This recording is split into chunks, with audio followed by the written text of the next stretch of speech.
Hi everyone, welcome back to my channel. My name is Anil और React JS की इस video के अंदर हम बात करने वाले हैं कि विंडोज़ ऑपरेटिंग सिस्टम के ऊपर हम रिएक्ट के लिए इन्वायरमेंट सेटअप कैसे कर सकते हैं।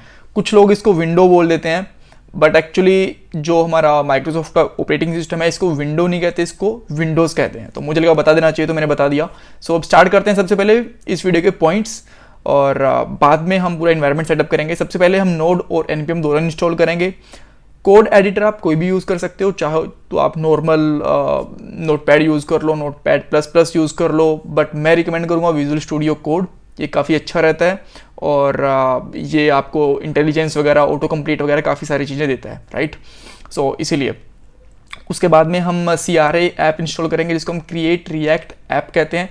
ये आपको रिएक्ट का पूरा सेटअप कर देगा। बाद में इसको स्टार्ट करके ब्राउज़र के ऊपर रन करके देखेंगे।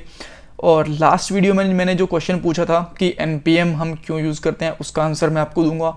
और एक और क्वेश्चन पूछूंगा, उसका भी आपको आंसर कमेंट बॉक्स के अंदर कमेंट करना है। और अगर आप मुझे इंस्टाग्राम के ऊपर ज्वाइन करना चाहते हो तो लिंक ये रहा, ये बेसिकली मेरी आईडी है इंस्टाग्राम अकाउंट की, राइट। सो सबसे पहले हम नोड इंस्टॉल करेंगे। उसके लिए आपको जाना पड़ेगा जस्ट ब्राउज़र के ऊपर, यहाँ पे लिख देना नोड। विंडोज़ के ऊपर रिएक्ट का एनवायरनमेंट सेटअप करना बहुत इजी होता है एज़ कम्पेयर टू उबंटू के ऊपर थोड़ी सी प्रॉब्लम आ जाती है। उसके लिए मैंने वीडियो बना रखी है, लिंक डिस्क्रिप्शन बॉक्स में दिया हुआ है। सो यहाँ पे आपको दो ऑप्शन मिलेंगे विंडोज़ के लिए। सबसे पहला, ये सारे ऑपरेटिंग सिस्टम के लिए मिलते हैं और ये वेबसाइट ऑटोमेटिकली आपका ऑपरेटिंग सिस्टम डिटेक्ट कर लेती है कि आप अभी विंडोज़ यूज़ कर रहे हो, मैक यूज़ कर रहे हो या फिर उबंटू लिनक्स यूज़ कर रहे हो। सो आपको करंट के साथ नहीं जाना, हमेशा आपको रिकमेंडेड के ऊपर जाना है, क्योंकि जो करंट होता है वो लेटेस्ट होता है इनका, उसके अंदर कुछ बग्स भी हो सकते हैं। तो आप हमेशा जो recommended for most users, right. So यहाँ पे आप इस पर क्लिक करके इसको इंस्टॉल कर लोगे। जैसे इसको इंस्टॉल करोगे आप, उसके बाद में आप इसको रन करने के लिए just give me a moment. जैसे ये इंस्टॉल हो जाएगा हम इसको रन करेंगे और उसके बाद में पूरा का पूरा इंस्टॉल हो जाएगा। इंस्टॉल होने में बिल्कुल भी टाइम नहीं लेता है, बहुत ही क्विकली इंस्टॉल हो जाता है। और अब आप चाहो तो इसको डायरेक्टली यहाँ से भी रन कर सकते हो डबल क्लिक करके, और चाहो तो आप इसको बेसिकली, सॉरी ये मैंने 2-3 बार क्लिक कर दिया, माय बैड। चाहो तो आप इसको डायरेक्टली फोल्डर में जाके भी रन कर सकते हो, एक ही बात है। So just give me a moment, right. So यहाँ मैं नेक्स्ट करता हूँ और यहाँ पे देखो मैंने नोड पहले से इंस्टॉल कर रखी है, तो मुझे ये पूछे कि आपको चेंज करना है, रिपेयर करना है, रिमूव करना है। सो मैं यहाँ पे चेंज का ऑप्शन डाल देता हूँ और आपके केस में ये वाला ऑप्शन नहीं पूछेगा, राइट। सो यहाँ पे कुछ ऑप्शंस भी पूछते हैं। आप बिगिनर हो, जस्ट आपने इंस्टॉल करा, ऑप्शन चेक करो ना करो, कोई खास फर्क पड़ नहीं रहा है और इंस्टॉल काफ़ी फटाफट से हो जाएगा ये। जैसे ही इंस्टॉल हो जाता है इसको फिनिश करो और कमांड लाइन ओपन करो, राइट। सो इसको आप चाहो तो जो एडिशनल टूल किट्स हैं इसको अभी के लिए आप मिनिमाइज़ भी कर सकते हो, कोई फ़र्क नहीं पड़ेगा उससे, अगर आपने ये इस पर क्लिक करा है तो। अदरवाइज़ इसको कैंसिल कर दोगे तो भी कोई खास फ़र्क नहीं पड़ेगा, राइट। वो जस्ट मैंने आपको एक पर्पज़ के लिए बता दी है कि आपकी जो किस तरीके से आप इसको चाहो तो इंस्टॉल कर सकते हो। देन आप CMD ओपन करो। आपको एक चीज़ ध्यान रखनी है, जब भी आप एक डेवलपर के जैसे काम कर रहे हो तो आपको कमांड लाइन के ऊपर हाथ आपका बहुत क्लियर रखना है, राइट। सो आपको कमांड लाइन बहुत अच्छे से आनी चाहिए, चाहे आप उबंटू यूज़ करो चाहे आप विंडो यूज़ करो। सो अब मैं जाऊँगा डैशबोर्ड के ऊपर। अब डैशबोर्ड के ऊपर जाके हम एक फोल्डर बनाएंगे, राइट, जिसके अंदर हम रिएक्ट इंस्टॉल करेंगे। बट सबसे पहले हमें चेक करना है कि नोड हमारी इंस्टॉल हो चुकी है कि नहीं हो चुकी है। सो उसके लिए लिखोगे आप नोड -v। जैसे ही आप नोड -v लिखोगे तो आपको करंट वर्जन आ जाएगा। देखो यही वाला वर्जन हमने भी इंस्टॉल करा था, अगर आप यहाँ से चेक करना चाहो तो 14.15.0 LTS, राइट। यही वर्जन हमारे पास आ गया है। अब साथ में npm भी अपने आप इंस्टॉल हो जाता है, बट npm का वर्जन आपको अलग मिलेगा, सेम वर्जन हमेशा नहीं मिलता। तो ये देखिए 16.14.8 इंस्टॉल है, दैट्स ओके, कोई प्रॉब्लम नहीं है।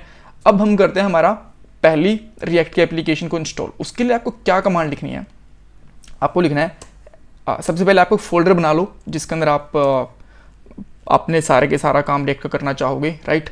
सो मैं यहाँ पे लिखता हूँ mkdir और कोई भी एक फोल्डर का नाम मैं रख लेता हूँ यहाँ पे रिएक्ट्यूट, बिकॉज मैं ट्यूटोरियल्स बना रहा हूँ तो मैंने रिएक्ट्यूट रख लिया है। और अभी आपको करना है cd रिएक्ट्यूट। अब cd से ही डायरेक्टरी के अंदर ही चला जाएगा। और बाद में आपको यहाँ पे लिखना है npx npm के साथ ही इंस्टॉल होता है, राइट। npm जब यूज़ करते हैं, जब हमारे पास package.json रेडी होती है, कुछ भी प्रोजेक्ट का सेटअप करना होता है तो हम npx यूज़ करते हैं। npx क्रिएट रिएक्ट ऐप और आपके एप्लीकेशन का नाम। सो लेट्स से आप अपनी एप्लीकेशन का नाम रखना चाहते हो ब्लॉग, कुछ भी नाम रख लो, कोई फर्क नहीं पड़ता, अपना नाम रख लो, माई एप्लीकेशन, XYZ एप्लीकेशन, कुछ भी रख लो। ब्लॉक। जैसे आप इसमें एंटर करोगे तो अभी थोड़ा सा टाइम लेगा ये इंस्टॉल होने के अंदर, डिपेंड करता है आपकी इंटरनेट स्पीड। अभी देखिए ये वाला फोल्डर है, यहाँ पे सब कुछ खाली है, बट जल्दी ही यहाँ पे एक फोल्डर बना देगा ये जो कमांड लाइन होगी, जो आपने एप्लीकेशन का नाम रखा होगा। जैसे आपने ब्लॉग का नाम रखा है तो यहाँ पे एक ब्लॉग नाम से फोल्डर बन जाएगा बहुत ही जल्दी, और बाद में आपका पूरा प्रोजेक्ट भी उसी के अंदर सेटअप हो जाएगा। और ये कितनी जल्दी ये क्रिएट रिएक्ट ऐप वाला फोल्डर बनेगा ये डिपेंड करता है आपकी इंटरनेट स्पीड के ऊपर। अगर आपकी इंटरनेट स्पीड अच्छी है तो ये बहुत जल्दी हो जाएगा, अदरवाइज थोड़ा टाइम भी लेगा, राइट। बिकॉज सारा का सारा जो चीज़ होंगी वो उठ के आती हैं हमारी इंटरनेट से, राइट। सो जस्ट इसने npx इंस्टॉल कर दिया है, अभी ये रिएक्ट ऐप क्रिएट करने लगा है, और यहाँ पे इसने फोल्डर बना दिया है, यहाँ पे देखिए, राइट। इसके अंदर बहुत सारी चीज़ें क्रिएट करेगा, वीडियो थोड़ा टाइम लेगी तो मैं इसको पॉज कर देता हूँ फॉर अ मोमेंट।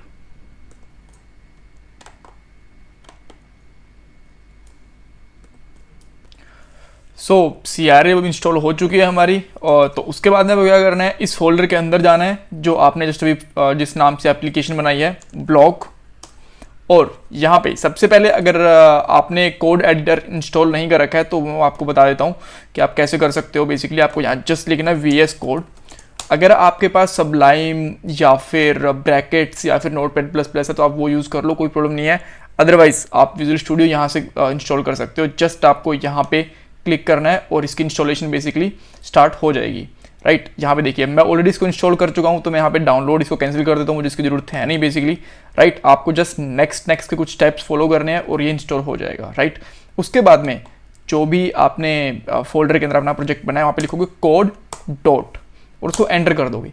ये कमांड क्या करेगी, आपके प्रोजेक्ट को ओपन कर देगी एक बेसिकली जो विजुअल स्टूडियो कोड है उसके अंदर में, राइट। तो आपको यहाँ पे SRC फोल्डर, पब्लिक फोल्डर, काफ़ी सारी चीज़ें दिखेंगी। अगर आपने रिएक्ट का भी स्ट्रक्चर देखा भी नहीं है तो भी डोंट वेरी, मैं आने वाली वीडियो में सब कुछ बताऊंगा कि ये क्या होता है। Package dot JSON, log dot JSON, SRC के अंदर ये इतनी सारी फाइल्स होती हैं, किस किस क्या क्या काम आती है। ज़्यादा फाइल्स है नहीं बेसिकली, कुछ फाइल्स यहाँ पे हैं, index.html, कुछ इमेजेस हैं, बहुत ही छोटा सा और प्यारा सा सेटअप होता है, ईजिली समझ में आ जाता है, राइट। सो इसके बारे में नेक्स्ट वीडियो में बात करेंगे, बस इसको स्टार्ट करके देख लेते हैं। स्टार्ट करने के लिए आपको लिखना होता है यहाँ पे npm स्टार्ट। npm स्टार्ट जब चलाओगे फर्स्ट टाइम थोड़ा सा ज़्यादा टाइम लेती है, अपना कैशे वगैरह को सब कुछ मेंटेन करती है। सेकंड टाइम में बहुत क्विकली स्टार्ट हो जाती है ये, राइट। सो जस्ट गिव मी मोमेंट जब तक स्टार्ट होती है, राइट। और तब तक जस्ट हम हमारे वाले वापस से क्वेश्चंस के ऊपर आते हैं कि सबसे पहला हमारा क्वेश्चन क्या था लास्ट वीडियो का, इसको हटा के, कि npm बेसिकली यूज़ क्यों आता है। अच्छा, ये जो ओपन हुई है ये यहाँ पे ओपन हो गई है दूसरे ब्राउज़र के अंदर, राइट। सो इसको आप चाहो तो यहाँ से कॉपी करके कहीं पे भी 3000 पोर्ट के ऊपर ओपन करवा सकते हो, राइट। और यहाँ पे आप देखोगे आपकी रिएक्ट की जो फर्स्ट एप्लीकेशन है वो रेडी हो गई है। चेंजेस वगैरह आने वाली वीडियो में बात करेंगे। तो लास्ट वीडियो में मेरा क्वेश्चन था कि npm होता क्या है। देखो npm बेसिकली होता है नोड का होता है basically node package manager, right. तो जितने भी पैकेज होते हैं नोड के लिए उन सबको मैनेज करता है। और कैसे मैनेज करता है, नोड मॉड्यूल्स फोल्डर के अंदर यहाँ पे, राइट। सो इसके 2-3 चीज़ें होती हैं। एक तो सारे जितनी पैकेज होता है वो यहाँ पे रखता है। अब मान लो कि मैं कोई और लाइब्रेरी यूज़ करनी है कल को वैलिडेशन के लिए, गूगल मैप की या फिर गूगल के कोई और चीज़ की या फिर राउटिंग के लिए कोई भी लाइब्रेरी यूज़ करनी है तो उसको अपने आप ये मैनेज कर लेगा। आपको करना क्या है, यहाँ पर लिखना है कमांड लाइन के ऊपर npm, इस तरीके से npm इंस्टॉल और उस पैकेज का नाम, पैकेज नेम, राइट। और वो चीज़ इंस्टॉल हो जाएगी बेसिकली। सो ये अपने आप से सब कुछ हैंडल करता है, हमें कहीं भी सीडी या कहीं पाथ देने की कोई ज़रूरत नहीं होती, कुछ भी डाउनलोड करने की जरूरत नहीं, सब कुछ अपने आप मैनेज कर लेता है। सेकंड चीज़, जो हमारा कोड होता है, आप देखिए यहाँ पे कोड के अंदर कितना सारा स्पेसिस हैं एक्स्ट्रा और नाम भी काफ़ी बड़े बड़े हैं, तो इसको मिनीफाइड करके एक बिल्ड बना देते हैं। जब हम प्रोडक्शन के ऊपर करते हैं तो उसका साइज़ काफ़ी छोटा हो जाता है, एक फाइल में कन्वर्ट हो जाता है सारा का सारा कोड, राइट। जिससे कि वो कोड हमारा और भी फास्ट हो जाता है और थोड़ा सा सिक्योरिटी भी देता है ताकि वो इजीली किसी को समझ में भी नहीं आता। अगर कोई कोड हमारा देखना चाहे तो समझ में भी नहीं आता, इतना मिनीफाइड हो जाता है वो। सो इसीलिए हम बेसिकली यूज़ करते हैं npm। और इस वीडियो के लिए हमारे पास एक क्वेश्चन है कि देखो जैसे हम npm यूज़ करते हैं, क्या npm का कोई अल्टरनेटिव भी है यूज़। बेसिकली इंटरव्यू क्वेश्चन के अंदर आपसे कभी पूछा जा सकता है ऐसा कि अच्छा npm तो यूज़ करते हैं, npm के अलावा मान लो कि क्लाइंट बोलता है कि npm यूज़ नहीं करना, तो उसके अलावा कोई हमारे पास अल्टरनेटिव है। तो आपको उसका नाम बताना है कि क्या अल्टरनेटिव है हमारा npm का। और हिंट दे देता हूँ मैं आपको, जो एक पैकेज मैनेजर, जैसे नोड पैकेज मैनेजर है वैसे एक